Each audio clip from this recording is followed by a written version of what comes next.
Hello and welcome to autoX. My name is Karan Mathur. Now TVS Jupiter was introduced back in 2013 and since then they sold almost 6.5 million units so far, making it one of the most important products in TVS's portfolio. Now though, we have a new 2024 version and it gets updated mechanicals, updated styling and features too.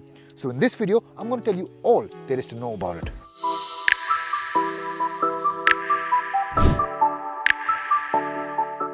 Now before we proceed, I'd like to request you guys to subscribe to our channel, and by the end of it, if you like what this video has to offer and the information that is presented, then please show us some love, give us a like and leave a comment. Thank you guys.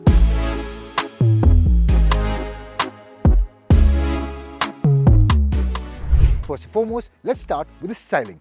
Now this gets a similar silhouette, but the overall styling is a lot sharper and edgier. As you guys can see, the creases run all the way across the body line and give you quite an intimidating look up front. The front half protrudes quite a bit and overall gives you a lot edgier look. Over the outgoing model, you get a continuous DRL strip right over here. In the previous one, you got split indicator lights. Then of course, you have the alloy wheels with the disc brakes. Now this is a unit which is carried over from the previous version. You got the alloy wheels and you got the pedal disc brakes and there were no complaints about it and you still get it in the new model. Now moving further back, you also get a one-piece LED tail light and this ties in the entire package altogether. Now it's available in 6 color options that you will be able to see on your screen right now, and all of them are loud and they definitely will turn heads everywhere you go. Now with that, let's move on to the ergonomics and features because definitely that is a big talking point. Now in terms of ergonomics, first and foremost, you get a large, wide, cushiony seat. Now in the base versions, you have a different finish. In the top end versions, you get a Rexine finish with the seat and overall it's quite comfortable. Now the body position is quite comfortable. I sit upright, my hands fall easily to the handlebar and the entire seat is sloping forward, but it's not overwhelming. Now while riding, coming to a sudden halt does throw you at the front. That means you do come to the edge and that can get a little uncomfortable. But overall, I think there's enough space to move around. I get enough space for my knees and there's enough place for my legs as well. Now, someone who's about 6 feet tall with large feet may have some issues, but for an average build, for an average Indian, I think this fits perfectly. Over that, if you have to talk about practicality, you get a large 2-liter pocket at the front that can hold water bottles or any other knickknacks that you have. Then you get a sturdy grocery hook right next to it. And then finally, you have a fuel filler cap, which is right next to the headstock. In the previous versions, you got the fuel filler cap at the back. Here, it's been shifted forward like the Jupiter 125. And another big talking point is the space that you have under the seat. It measures 33 liters and it can fit 2 full-size helmets. Now, of course, then you don't have much space for anything else, but if you were 2 people going somewhere and you had to keep the scooter and the helmets, it can definitely accommodate that as well. Then with that, the color theme that the new Jupiter gets is all black. In the previous versions, you got a beige and brown color theme. Here, this looks a lot more classy and a lot more elegant. With that, the features definitely have improved. As I said, you get LED headlights at the front, a continuous strip of LED DRL, you get a strip of LED tail light, these I'd mentioned. Then one big talking point is that you continue to get the Smart Connect system and you get a new unit for the digital speedometer. This is a lot cleaner. In the previous version, you got buttons surrounding the console. Here, it's a lot cleaner look with just 2 buttons under the cluster. With that, the buttons are pretty tactile and they're pretty easy to use. Now, one change definitely is that you got a separate switch for the voice assist system. In the previous version, here, it has been integrated into the start-stop switch. With that, another special feature is that you get hazard lights with the all-new Jupiter. And if I start it,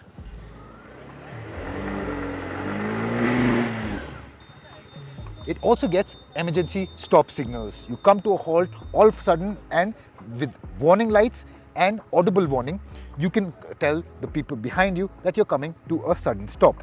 and that I think is a pretty neat feature. And then finally, you also have a USB charging port which sits right next to the keyhole. In the previous model, it sat where the fuel filler cap was. Here, you get it on the right side. I think with that, the new Jupiter carries forward the feature-laden aspect of the scooter. Then it's also quite good looking, and of course, we tried it out and it's a pretty nice scooter to ride as well. So let's talk about that.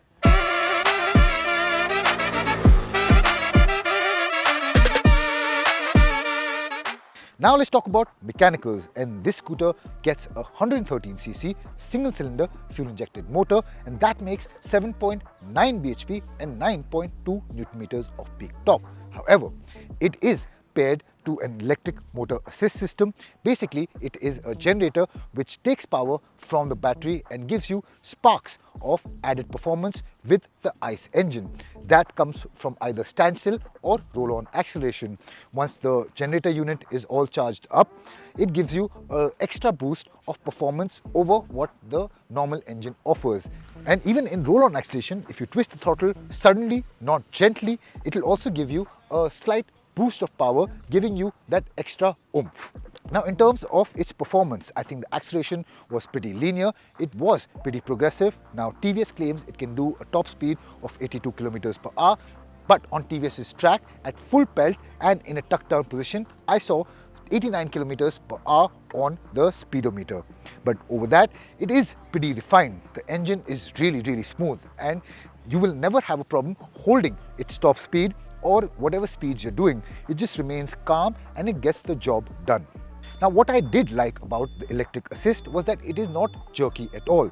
You twist the throttle, you get up to your desired speed, and there is no indication that there is a second motor which has kicked in. Someone who doesn't know that this has the TVS iGo system, they will definitely be impressed by its performance, but they won't know that there is a second source of power giving them that extra push.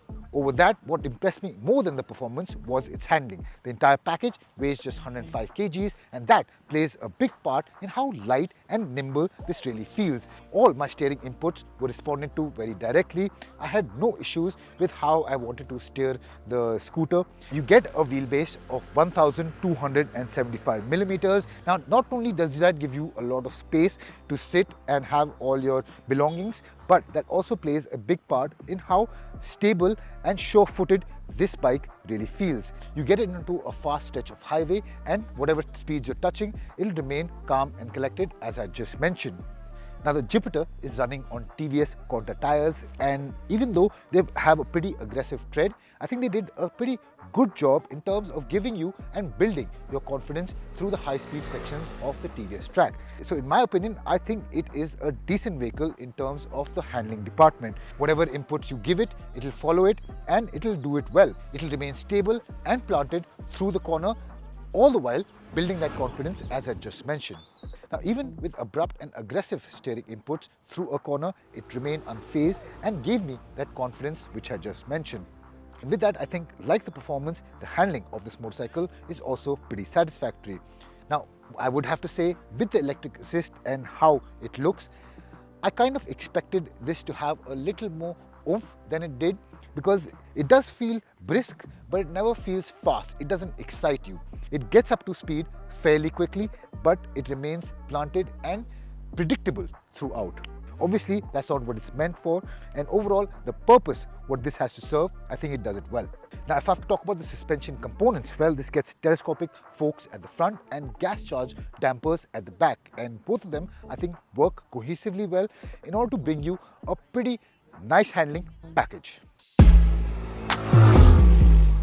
So that was our first ride review of the new Jupiter 110, but I would like to tell you that we had it at a closed racetrack at TVS's Hosur facility, and we couldn't give you a mileage test or a proper road test, and definitely look forward to bringing that real soon.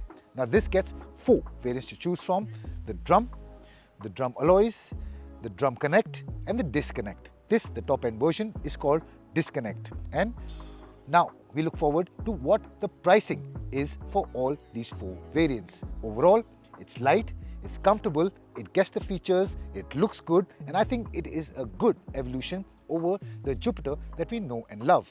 Now what I want you guys to tell me in the comment section down below is what you think about it, and do you think this has what it takes to beat the Honda Activa?